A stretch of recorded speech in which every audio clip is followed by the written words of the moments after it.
जन्मसिद्ध नागरिकता खारेज गर्ने ट्रम्पको आदेश सर्वोच्चद्वारा बदर कसलाई हुनेछ फाइदा?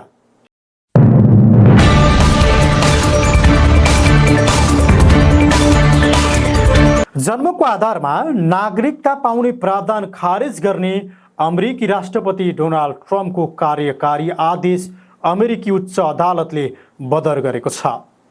अदालतले 6-3 को बहुमतले आमा बुवा अमेरिकी नागरिक वा स्थायी कानुनी बासिन्दा नभएका बालबालिकाका लागि जन्मसिद्ध नागरिकता सीमित गर्ने ट्रम्पको कार्यकारी आदेश मङ्गलबार खारेज गरिदिएको हो।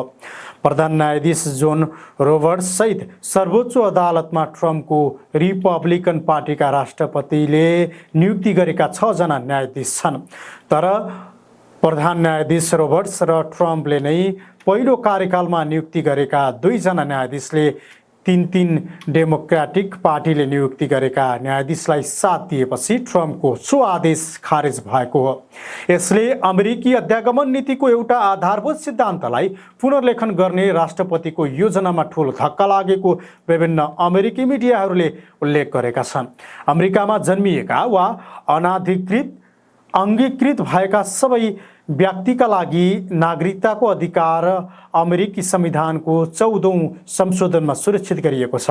तर ट्रम्पले आफ्नो दोस्रो कार्यकालको पहिलो दिनमै यसलाई सीमित गर्न कार्यकारी आदेश ल्याएका थिए।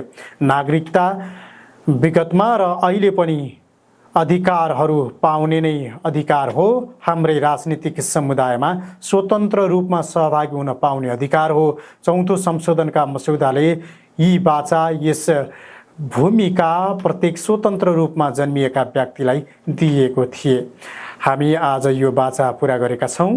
प्रधान न्यायाधीश रोबर्ट्सले बहुमतको रायमा लेखेका छन्।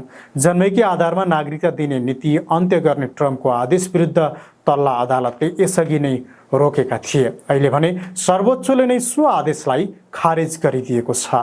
उनले पहिलो कार्यकालमै यो प्रावधान हटाउने कुरा गरेका थिए, तर दोस्रो कार्यकालको जसरी कानुनी रूपमा आदेश ल्याउने गरी उनले प्रक्रिया अगाडि बढाएका थिएनन्। यसपटक चुनावको क्रममा उनले अमेरिकी नागरिकता दिलाउने बाचा पाउने पर्यटन बन्द गर्न अमेरिकामा जन्मिने जोसुकै व्यक्ति त्यहाँको नागरिक हुने अधिकारमा अंकुश लगाउने घोषणा गरेका थिए। संविधानले दिएको अधिकार 150 वर्ष पुरानो हो।